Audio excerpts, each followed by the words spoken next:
Good evening, everyone. Welcome to this live event brought to you by Futurium and the Schwarzkopf Foundation. Futurium is a joint venture between the German government and many institutions using science as a base for looking at questions regarding the future. And the Schwarzkopf Foundation Young Europe is an organization striving to empower young people from all backgrounds to become active European citizens. My name is Anna Saraste, and it's my pleasure to moderate this discussion on marginalized voices in Europe. But this time we want to look at what Europe and Europeans can do better. So we are here not just to highlight challenges, but hopefully also some solutions and a path forward based on young, fresh ideas. For that, we're joined tonight by 4 outstanding individuals who will share their insights and experiences around the topic. Together, we will address the deficits in participation, but also opportunities, and talk about strategies on how young people and marginalized voices can better reach decision makers, build inclusive spaces, and shape the civic debate. Our speakers will share with us their ideas on concrete steps for a strong European society where everyone feels included. Tonight's event is part of Machbar, the series on shaping the future that shows how and where futures are made and how everyone can shape the future together. Before we dive in, please let me stress that we're also looking forward to many questions from our audience. You can post your questions to our speakers under the Facebook and YouTube live streams of the event, and I will try to my best abilities to include them into the discussion. And please also make sure if you have a question directed at one speaker specifically, then we will also know whom it's meant for. But now let's move to the main actors of tonight, who are obviously our 4 speakers. In order to introduce them, we have prepared a short video where we can see who is here with us today. Let's have a look.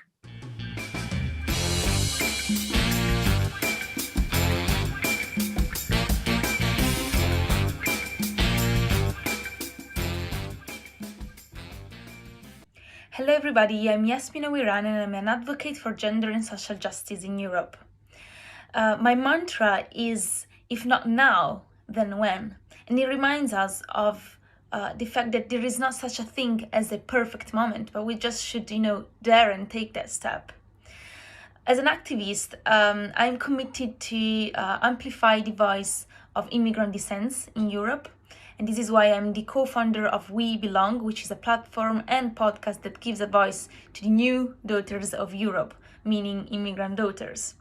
What I would like to change or to see as a change in Europe is the representation. I would like to see a more fair and just representation of our society, and particularly of women and people of color.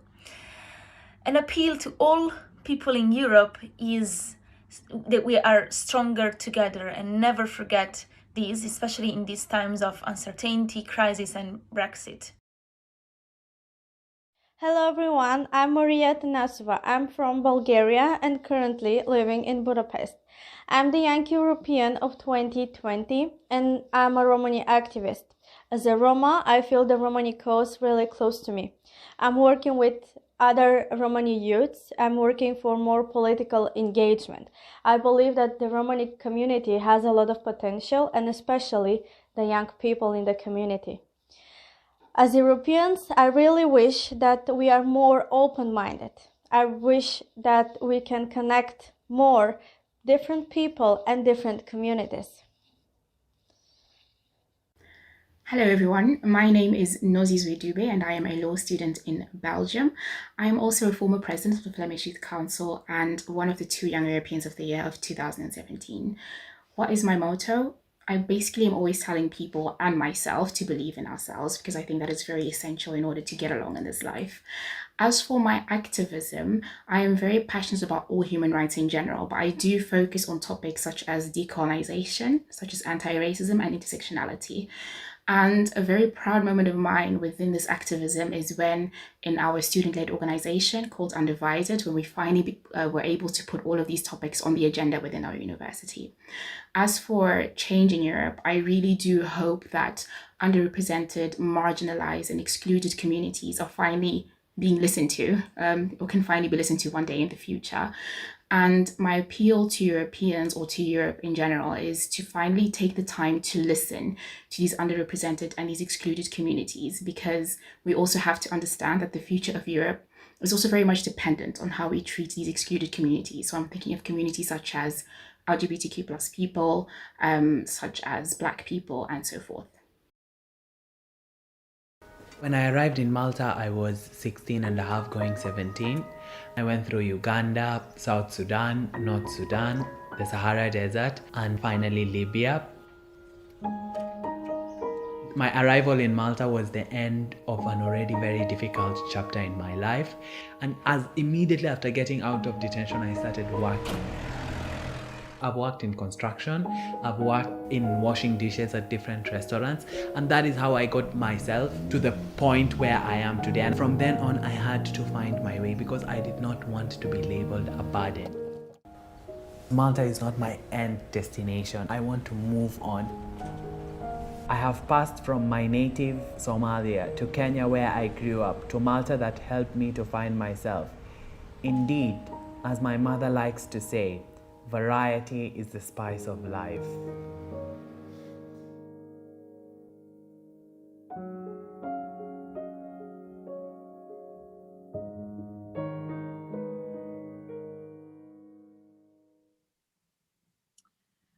All right, everyone. So let's welcome Farah Abdi, Maria Atanasova, Nosiswe Dube, and Yasmin Wirhana. We're very pleased to have you here with us tonight. Farah, let's start with you. In the video, we could see you in Malta, but this is not where you are anymore. So could you please tell us briefly where you are, and also complete the following sentence as a start for our discussion. My relationship to Europe is... Hi everyone. At the moment, thank you very much. At the moment, I'm living in Berlin, Germany, since the end of 2016, but I still go to Malta at least once, 2 or 3 times a year. Unfortunately, not anymore because of the pandemic. And Europe for me is a beacon of hope and human rights and democracy. Thank you. Yasmin, let's move on to you. How would you complete the following sentence? What I value most about Europe is... Hello, everybody. Thank you so much for this important conversation. I will start saying what I value about Europe is the project of peace that it represents, and the possibility to install dialogue and intercultural exchange. And I think especially in these times where borders are closed and where our movement is limited, we are reminded of the importance of a union and the importance of solidarity, just to echo what has been said already. Excellent. I'm sure we will get to that in a moment again. But to still go for the introductions, Nosiswe, let's move on to you. You also get to complete a sentence, perhaps this time on a more critical note. In the Europe of today, it is still taboo to... Okay, so yes, I am Nosiswe Dube, and I also just want to thank you for the invitation, of course, and for the opportunity to have such an important discussion. But as for me, in the Europe of today, it is still taboo to critically introspect Europe's past, particularly with other communities that are obviously not from Europe themselves. And I think that is something, hopefully, that we can also get into later on, but it definitely is a working point with regards to Europe. We will definitely get into that in a moment. And Maria, welcome to the discussion as well. Your kickoff today would be to finalize the following statement. What Europeans struggle most with is...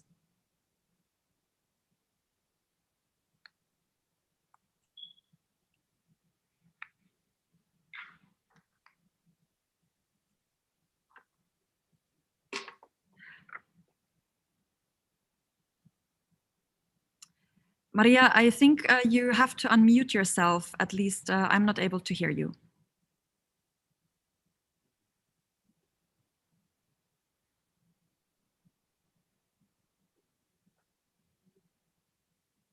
Let's try again.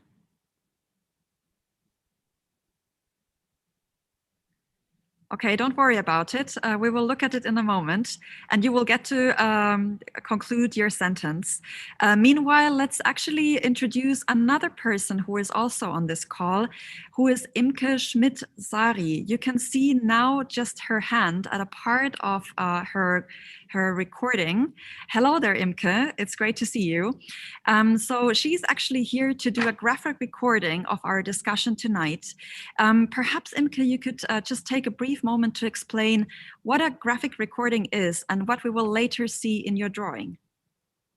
Well, the most important thing is listening. And I think this is the whole event tonight is about listening to perspectives we normally don't listen to. And so this is the biggest part of my job, to listen and put it into pictures and in words and create a piece of art of it and a documentation of this event. This is what I'm trying to do tonight.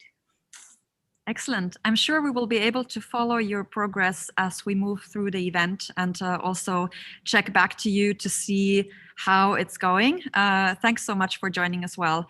Let's try once more, Maria. Hopefully we can now hear you. So your statement was what Europeans struggle most with. If you could give us a completion of that sentence, please. No, it seems we can't hear you. What about now? Can you hear me? Yes, wonderful. Okay, great. I'm so happy that. Okay. I'm really happy actually to be here, and I'm looking forward to our discussion. So what Europeans struggle the most these days, I think it's finding our common future together as is our discussion united in diversity. And the motto of Europe, I think it's that we have to find through all the diverse communities something that we have in common, and this is Europe, I think, and our future together. Absolutely. Thanks so much for bringing that to our attention. All right, so we have there already quite many topics that you mentioned just in those brief sentences, and now let's try and delve right into it. I would like to first us to focus a bit more on where marginalization actually stems from and how that also ties to the challenges Europe faces today. Nozizwe, how do you see the link? You mentioned Europe's past. So how do you see the link between European history and Europe's history and marginalization of today? Yes, thank you. So yes, as I said in the introduction, I think that it is still relatively a taboo to really introspect Europe's past and to actually really analyze it so as to understand the specific challenges that we face today. So I'm thinking of challenges such as the asylum crisis, even though it may not be as prevalent as it was in 2015, 2016, and so forth, but it still remains a big point of debate. I think if we look at how Black and brown people within Europe are being treated with regards to police brutality and so forth, and structural racism, if we look at environmental issues as well, I think a lot of these issues, it is much more easier to understand them if we understand where most of the suppression actually already starts from. And that also means looking at Europe's past, for at least not all European countries did participate in colonialism, for example, which is one of the big origins of many of the problems that we have today. But it is definitely a marking event. Colonialism itself definitely marks Europe, because we can see most of the wealth that we see around Europe today in most European countries does stem from the colonial projects and so forth. And then if you look at how Black and brown people are being treated in different countries across Europe, you also then do see how all of that stems from many colonial thoughts and many colonial prejudices about Black and brown people within Europe.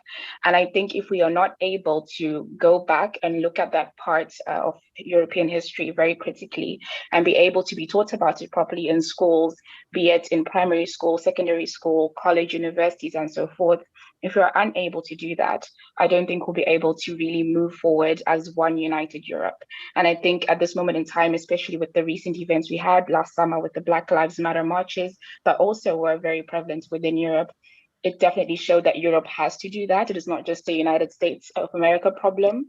And so therefore, the whole discussion about decolonization, it is still very much necessary to be held within Europe. Because even though there was a decolonization process the last century, mainly in African, Asian countries and so forth, the decolonization process in Europe itself did not happen. It still has not happened. And so therefore, that's why we really need to still have that discussion about decolonization of our minds, the decolonization of our public spaces, looking at how we honor, colonialists in our public spaces and so forth. These are all big discussions we need to have to understand bigger issues such as, the asylum crisis, global inequality, and so forth. And these discussions, do you think they were also still started last year a bit with the Black Lives Matter protest, or are we still at a point where we have to delve into that completely? I think the Black Lives Matter protest last summer offered an opportunity to start that discussion, but I did see, for example, in European Parliament, it did spark a bit of discussion as well. We had a couple of meetings that were held and so forth, and I think there was a lot of debates and discussions that were held, but it definitely did not even start to scratch the surface, in my opinion.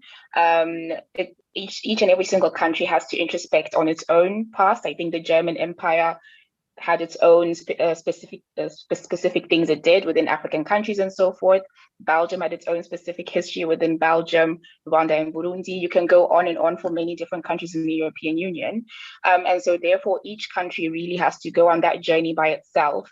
But I do think that there was an opportunity that was lost with the momentum that was there with the Black Lives Matter movement. I think that politically, a lot of political parties really lost that momentum in order to actually really start to put more prevalent things and more prevalent issues on the agenda. All right, thank you. Yasmin, I would also like to ask you, why do you think that Europe, as diverse as many people see it with its many languages and cultures, fails still to be a truly inclusive space for everyone? I think also to echo what Mrs. was saying, there is a difference between discussing and bringing up a topic when it is, mainstreamed all over the world and really on the news, and then working on it day by day. And I think it is important to have at all levels of power and decision-making processes, diversity. But when I talk about diversity, it's not just this token person that we put in order to show that we are inclusive, but truly having people that understand the needs of minorities, and then having their representation being a concrete response on policy. And I will make a concrete example. In Italy, for example, we have many difficulties in access to certain types of jobs when the person that is applying for this job is not Italian. But in Italy, there is also a very long process in order to obtain the citizenship. And it is likely that people that have lived all their life in Italy, when they become 18 years old, they are asked to leave the country just because they can't obtain the citizenship. They didn't apply, they missed that deadline. It's very difficult as an administrative process. So just having somebody at the power spheres advocating for this and making people understand that there is a need to be met and voicing these concerns is super important. So I would say, yeah, the priority is representation at all levels. All right, thank you. actually, let's move on also to what was already mentioned, which is the coronavirus pandemic, because in many ways it has also highlighted different issues around marginalization. Maria, I wanted to ask you, just looking at the pandemic that indeed started in 2019 in Asia and basically brought most of public life in Europe to a standstill last year, how that has impacted marginalized groups. And maybe you can tell us a bit how you have witnessed the outbreak in your field of work. The pandemic actually has changed all of our lives in different aspects, but especially I can talk about the Romani community and the Romani group. We always see actually Roma people as part of Europe, and they're always been, but not as recognized as officially. And always there are some problems that we know about them, and there are always like policies trying to make to find solutions. But during the pandemic, actually, we saw how the Romani community actually went through it and what happened. And what happened to the community, for example, in the beginning of the pandemic, I was in Bulgaria, and the only thing that was the difference between all the other communities and the Romani community was that there were different rules that are implied on the Romani communities. For example, all the Romani settlements, they were closed. There were some checking points and police in different Romani settlements. And that was something that didn't happen in other communities, in other places, for example. And even if there was a village or a settlement, that there were some cases, a few cases, so all the media attention was there and not to the other communities or other places. So this kind of racialization that happened because it's not supposed to happen. As a medical worker, also I can say that medical diseases and infections and viruses, they are not ethnical, and wherever they are not, it's not supposed to reveal the ethnicity of the patient and the people who are suffering to the viruses, but always when there was a case including a Romani community, so the media was pointing out through them. And that's happened not only in Bulgaria, that happened in different countries in Europe in general. Do other speakers have experiences from the pandemic and how that has impacted or even highlighted how marginalization plays out in Europe today? You can raise your hand. I can. Yes, Farah. Thank you very much. I think in my experience, when it comes to the pandemic, of course, the pandemic has brought daily life to a standstill across the world, and many people have died. But also the pandemic has shown us that how, when the pandemic started, we thought that the pandemic was going to be the great equalizer, because it didn't know if you're rich, if you're poor, if you're black, if you're white, if you're European, if you're not. That's what we thought, at least. But then as the pandemic progressed, it was very evident that this was affecting marginalized communities, people of color. They were dying at a higher rate.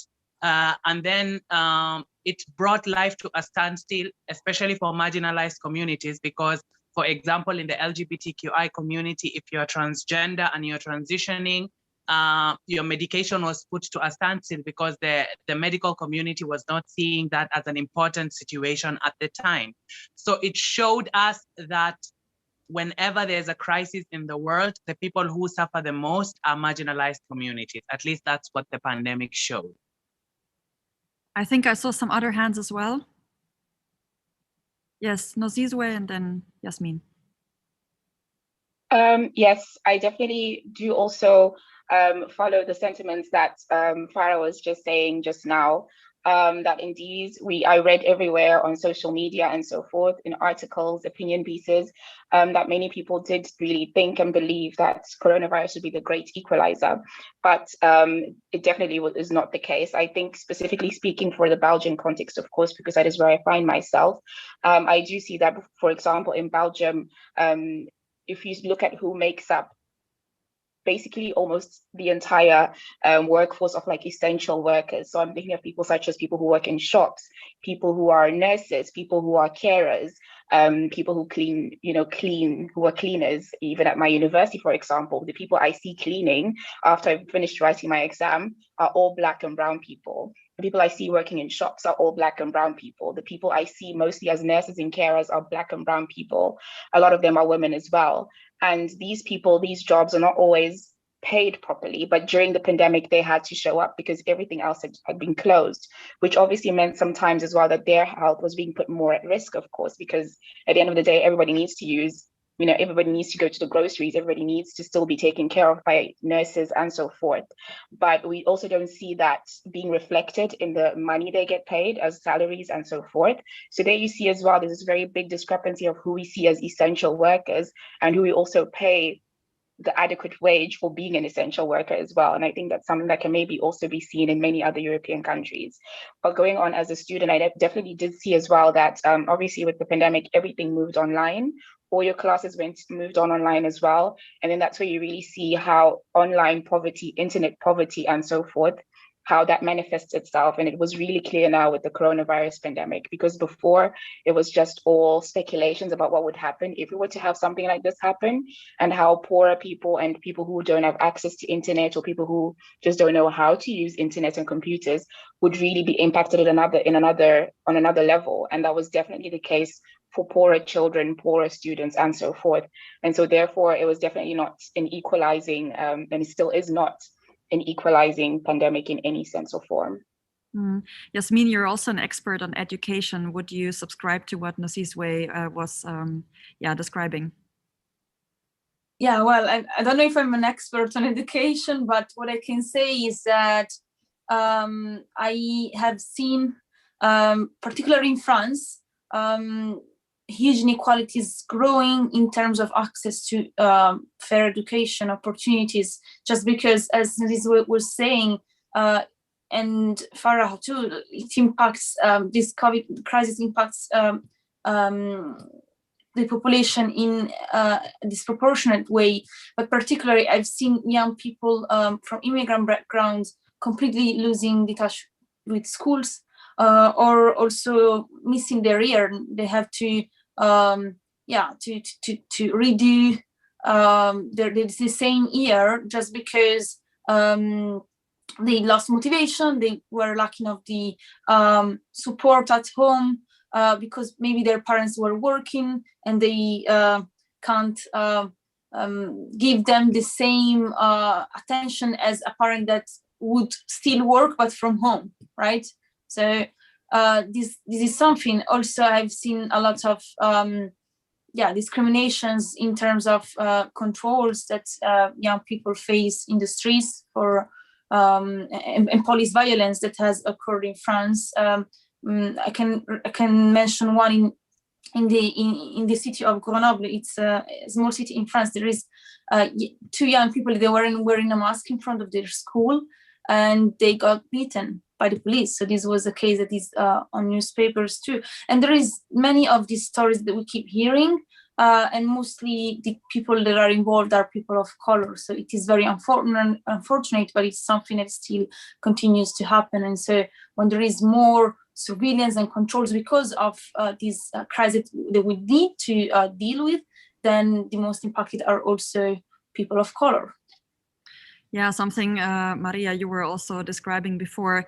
I would also like to ask you, Maria, since we also want to not just look at the challenges, but also maybe some solutions. So what do you think would have to happen in terms of reforming the health sector, that we would have more equal treatment and care for all? I mean, it's not just that there are more people that are infected with now, for instance, the coronavirus within marginalized groups, but also their access to healthcare often isn't the same as for maybe mainstream audiences. Thank you for that question. Before to answer to that question, I just want to add to what previous was said, because definitely we just saw the problems now more visibly that already existed before the coronavirus. and especially in the Romani communities and settlements, people are living in really poor conditions, and they cannot maintain the measures as everyone else, and that's sometimes from governments and media was pointed out as their fault, and not actually as a problem that has to be solved. And something that I can say about the Romani youths and Romani children, because with all the online classes, so not everyone has access to internet and devices. So that was a huge problem in Bulgaria, for example, and in other countries where actually kids were deprived from the education because of that reason. About the healthcare situations, something that I think that should be a priority. Firstly, bearing in mind the conditions that are in many settlements are the access. The access, even if we talk about in a physical way, because in some of the settlements, actually ambulances cannot enter even places because they're not regulated, because there are not any previous measures did so. This is one of the problems, and especially now during the coronavirus.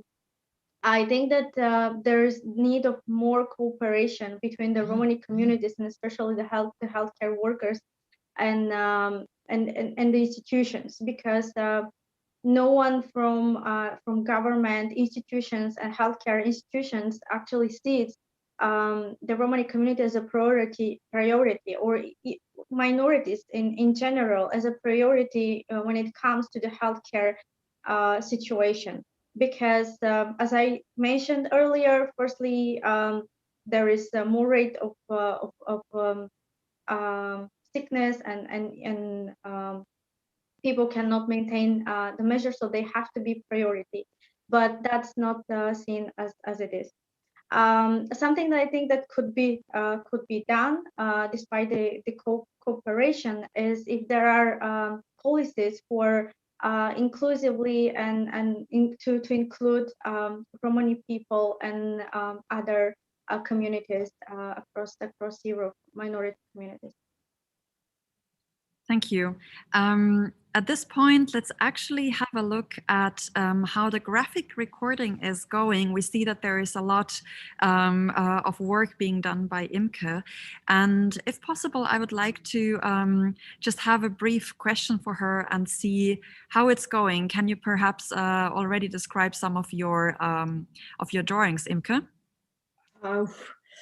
Describe what I'm doing. Well, at the moment I'm jumping around quite a lot because there's so much, it's so dense and there are so many important things that I have to hurry up to grab at least a bit of it, because it's everything is so interesting and so important to be documented. And so I am trying my best to keep on. All right, we look forward to the finalized picture at the end of the event. So keep on going. It already looks great. Thanks a lot. Right, we also have a question from Facebook. It's not directed at one of the speakers specifically, but whoever wants can jump on this one. The question is written as follows: what chances do you see for Europe due to Corona?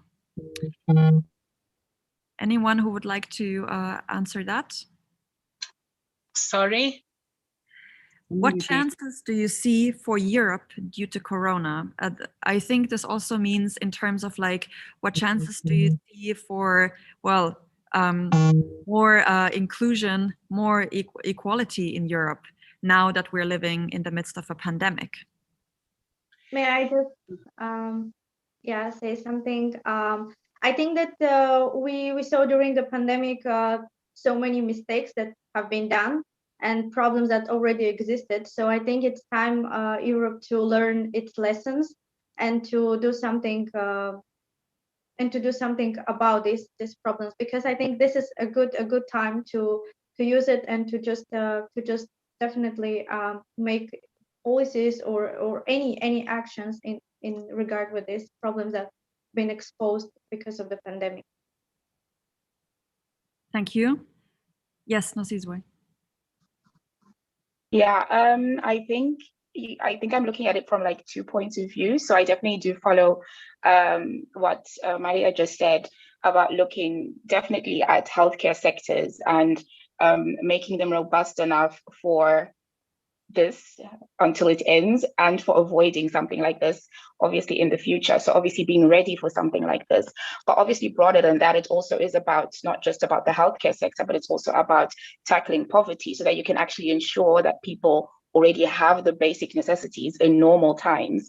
Because if there's anything that I think that Corona really did show, it's that this poverty that we're seeing now was always there, but it was just hidden. What Corona did is just exacerbate it and make it go 100 kilometers per hour faster than we're very much used to. So therefore, everybody couldn't ignore it.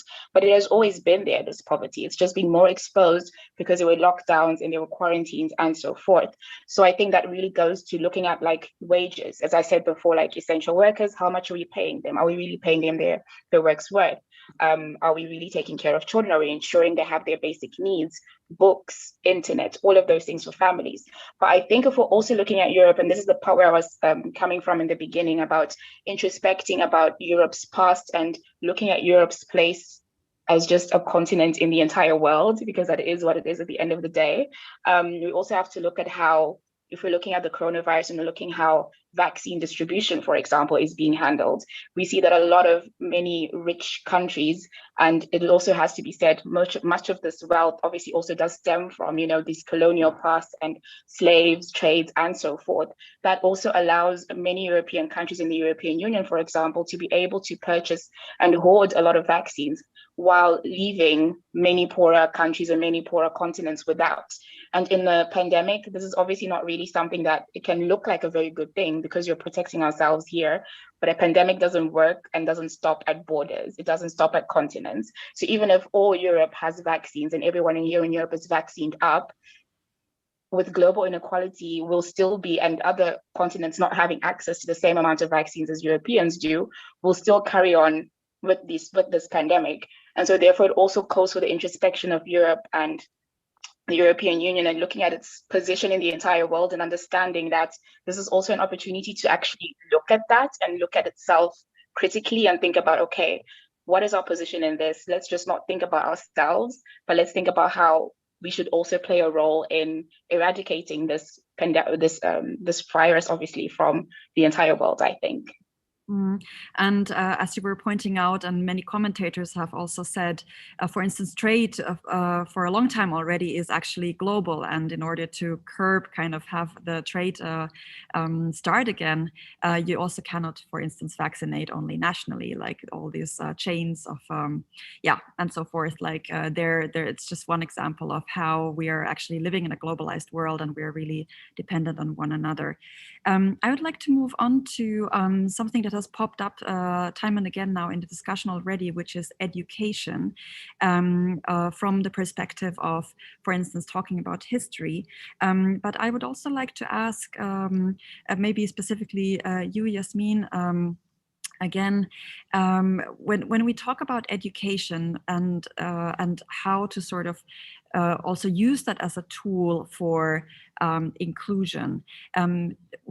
Obviously, many people point to affirmative action, but is that all we can do in the case of education?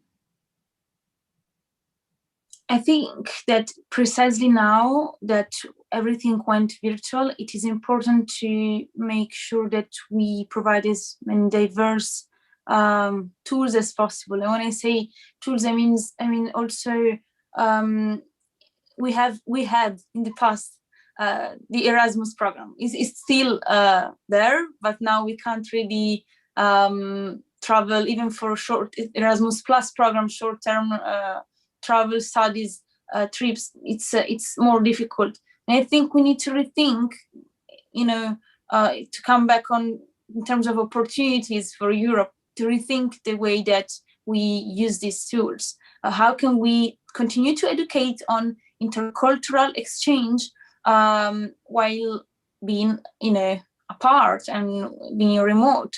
How can we make sure that when we talk about education, we don't only educate young people on schools, which is important, but we also educate employers. And I can't stress this enough, because often young people are very prepared. They have diplomas, they have the theoretical preparation, but when they come to the job, there is still a bias. And so when a person has a certain name or a certain ethnic background, they have it more difficult to find a job.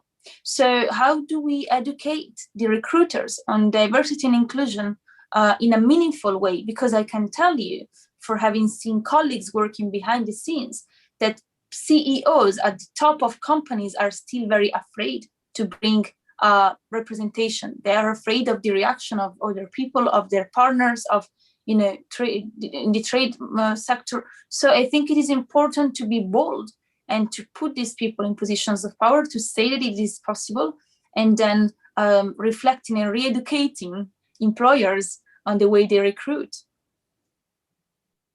And you mentioned their intercultural exchange, especially now that it cannot really happen by traveling perhaps somewhere else. Do you have some good examples of that, how it can still happen? Also a question to the others. I will let the others reply.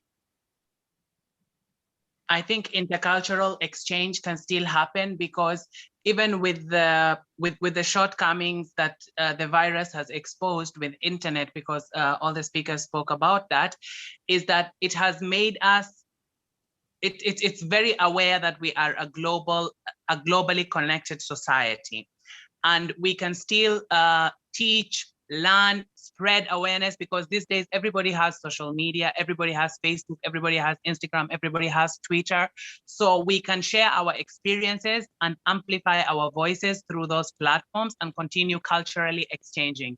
Because the only thing that stops all of this hatred or all of this racism and exclusion is by sharing our experiences and breaking down the barriers, and at the end of the day proving through the pandemic and everything that we are all human beings who desire the same things, happiness, health, education, work, and just to live a happy life. Excellent point. Thanks, Farah. I would actually like to continue with you, because when we prepared for this event, you also mentioned the importance of safe spaces when it comes to inclusion. So I would like to actually take a moment for all of us to talk about that. How do you see the impact that creating safe spaces, what kind of impact does it have on people who face discrimination? Farah. Thank you very much. I think it's very impactful, because I will use my experience. When I first arrived in Berlin, I came specifically to Berlin because Berlin at the time was the only city in Europe that had an LGBTQI refugee shelter. And by creating this safe space, it was telling my community, my LGBTQI plus community, that also happens to be people of color and refugees, that there's this space for you to come, to be safe, to gather yourself again, to protect yourself, to share your experiences, and we are here to help you and guide you through the process of discovering yourself. So it's very, very important to create such spaces in general for marginalized communities, because I think Europe has a responsibility to do that with all the colonial history, with all the injustice, with all the unfair trade policies. It owes the world as a beacon of hope and democracy to do this, to invest in creating safe spaces for marginalized communities whereby they can be themselves, they can access education, they can access healthcare, they can access critical services like therapy and medical care. And this is very, very important, especially at this time when mental health is skyrocketing, especially again, when it comes to marginalized communities. And yeah, Europe has that responsibility, because it cannot be selfish anymore, especially with the refugee crisis. It was all about, no, it's not Germany's responsibility, it's Italy's responsibility. No, it's not Italy's responsibility, it's Greece's responsibility. But the pandemic has shown us that we live in a global village, and we cannot push our problems to other places and close our eyes and think that they do not exist anymore. Yeah, thanks for sharing also from your own experience. I think I also saw some other hands. Yeah, may I just say something about the topic of education and intercultural exchange? Yes. I think earlier it was mentioned how we are taught actually about our history, and especially the different ethnic, the different minorities and different races. I think something that doesn't happen now in schools, universities, that we are not taught about all the ethnic groups that we have in Europe properly. For example, from my experience being from the educational system, I never learned anything about the Romani minority, the Romani minority's history in school or in university. The only place where I learn about our history is non-governmental organizations who are doing actual researches or who are working with minorities. And I think that it's really important how we are taught in school and university, because that gives the general feeling and the general understanding, including all the majority and the minorities, because how we are taught, that actually builds our opinions and our impressions about the other communities. So I think that it's something that has to happen, and it's really important.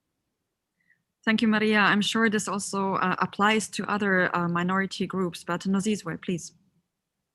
Yeah, I just wanted to piggyback off what Farah and Maria definitely just said regarding the safe spaces, and then also how it also comes together to the education part as well. Because I am the coordinator of a student-led initiative at my university, the Catholic University of Leuven, and the student-led initiative is called Undivided for KU Leuven. And basically what we're trying to do here is to work on inclusion and diversity, but really work on it in a structural manner, because sometimes you do see inclusion and diversity is really much, it's become a buzzword, a hype word in a sense, where there's not really much meaning left behind it, and there's not much structural change really happening behind it. What we really want to do with Undivided is really to start this discussion about decolonization within the academic spaces, because that's where, if we really want to understand about where the direction that we're going in as Europe, we have to really start by deconstructing this idea that was painted of Europe and a lot of European countries within our schools, within our books, and so forth, which is a very Eurocentric view that we have been taught up until now, which also centers certain European people. As Maria was saying, we then don't learn about, for example, Roma communities and so forth, because those communities are not centered, because obviously there's an interest in centering certain communities above others. And so that's why we really want to start the discussion with our student-led community about decolonization. We're looking at it from very tangible examples. So for example, in my university, everybody has a course on philosophy. And I remember I had my course on philosophy in my first year as a law student, and it was this course called Global Fundamental Philosophy, essentially. And it was all 20 philosophers, all white philosophers. And these were taught to me as, essential philosophers and so forth. And you can think of philosophers such as Hegel, Kant, Locke, John Locke, these very general people that everybody has learned about. And then when I go on later on, and I'm thinking, but wait, this can't be global philosophy, because I was born in Zimbabwe, for example, and I know other philosophers from Zimbabwe, and they have also impacted the world, but I'm not being taught about them. And if I also go and look at like these other philosophers that we were being taught about, John Locke, Kant, and so forth, and Hegel, if I go and actually look at what they were writing about Black and brown people, for example, or what they were writing about women, for example, it is very despicable, to say the very least, but we still don't look at that critically, because we're just taught to say, these are great people, they brought this forth and so forth. And that's where the part for me comes in on the discussion on decolonization. We have to look at Europe also from the perspectives of marginalized people who were at the receiving end of all of those colonial rhetoric and so forth that has always been so inherent in our education system. And that is also, I definitely also is the case, for example, for other marginalized communities that are inherently European, but that have always been excluded. So it's not just only something about Black and brown people, but it also is something about, you know, other communities in Europe, such as, just as Maria was saying. And so that's where that whole discussion comes in. And then Undivided is also definitely a safe space as well, where we can start these discussions with it among other students, and you know, start the discussion as well about LGBTQ plus students, about homophobia and so forth, the patriarchy, all of these very important discussions that are really essential for us to be able to move forward within Europe, I think. I think your initiative at the university is also a great example that could be copied to other places, workplaces, study places, and so on. This kind of critical examination, it just needs to happen on all levels of education, but also of other public life. Thank you for sharing that. We actually have quite a lot of questions from the audience, so I would like to take one question from YouTube now. I'm also looking a bit at the time. As I was saying before, we do have a Q&A session that starts at around 7 p.m., so in a couple of minutes. And just stay tuned in case you don't hear your question come up yet. We will surely get to it after once we enter the Q&A session. But I will be sure to mention that then specifically. But here comes one question which is directed at all of our panelists. So in what does Europe excel in front of other countries or compared to other countries? And where is Europe behind, and what should change? Who would like to answer that? Yes, Yasmin. If I can just start by saying, well, maybe it was not super good phrase, just because Europe, we can't compare it to a country in the sense that it's a continent. As many there is as many countries as different different situations. I would say I can't compare Italy to Germany. So of course I would say that in some European countries I see many advances, and I'm very happy about it, and I would like these to be transferred in other countries and learn from each other before actually comparing to others. But when we think about even the management of the crisis, let's just refer to the COVID-19 crisis. We have shown that the European project is all about solidarity, and especially now with the coordination of the vaccine, with the allocation of medical services from one country to the other. This solidarity that Europe has shown can be an example of, replicable in other regions. Thank you, Yasmin. Other responses to this question? Otherwise, yes, Farah. I think I will speak about where Europe lags behind. I think Europe lags behind in terms of nationalism has taken off, and the pandemic has shown us again that we cannot fight globally like issues, poverty, the lack of education, the lack of water, the environmental damage. We cannot fight these issues alone because we are so much interconnected. So I hope that Europe is going to learn from this and take this as a lesson that nobody can be isolated. And the European project is very important, but it's just a speck amongst what is going on around the world. So it's also live what you preach? Exactly. All right, thank you. Let's have another question also from YouTube. The question to the panel would be, what are communities that you see as underrepresented or not heard in policymaking today, and how would you like this to change?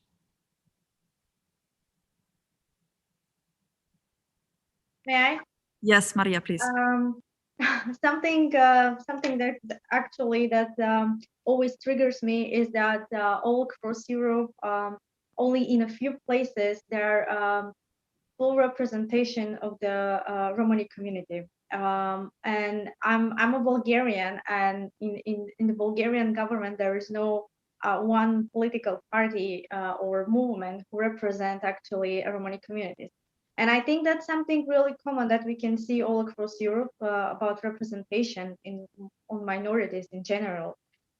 Because as Farah mentioned earlier, nationalism has covered actually more countries than ever, I think, now, besides, of course, historical past.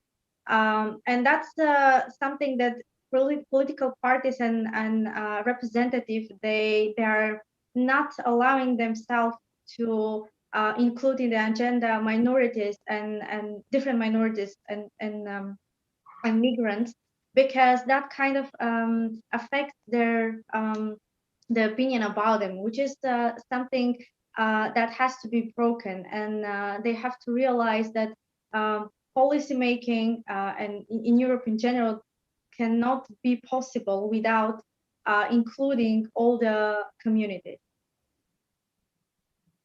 Yes, that's very true. Other points on this? Yasmin? Yeah, I think that when it comes to, because the question is which communities, I don't like the word communities, and I don't think that we need, for every category of society, a person.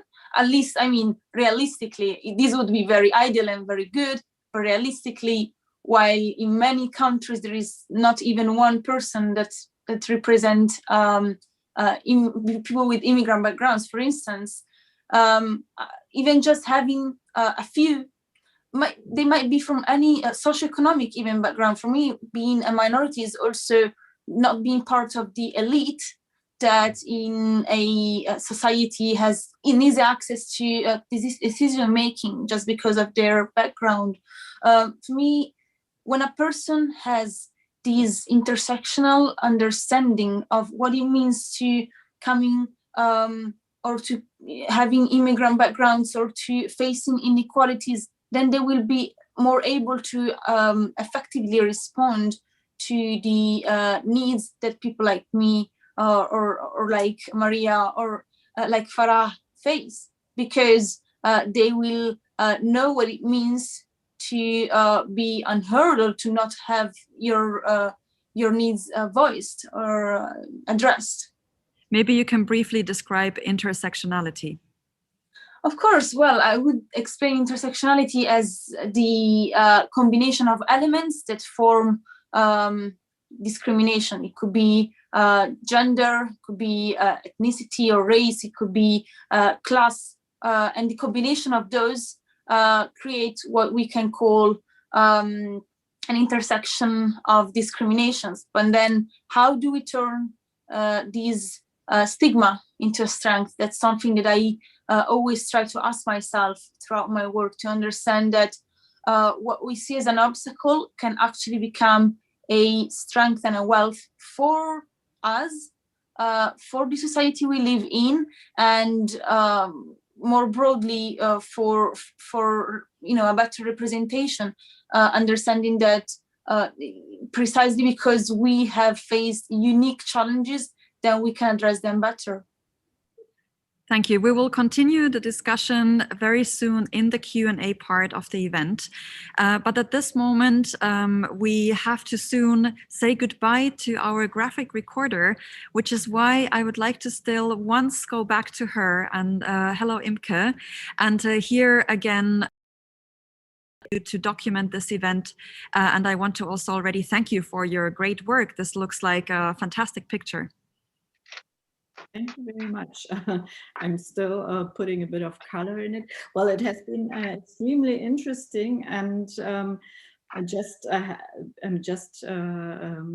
in mind the last part of the discussion with the intersectional understanding, which is, I think, the greatest chance for everyone to learn and educate. And this is what I doing right now. I educate myself while I try to document what the talk was about. So thank you everyone from my side. Thank you very much. So at this point we say goodbye to Imke and we move on to the Q&A part of the event. Thanks everyone for joining.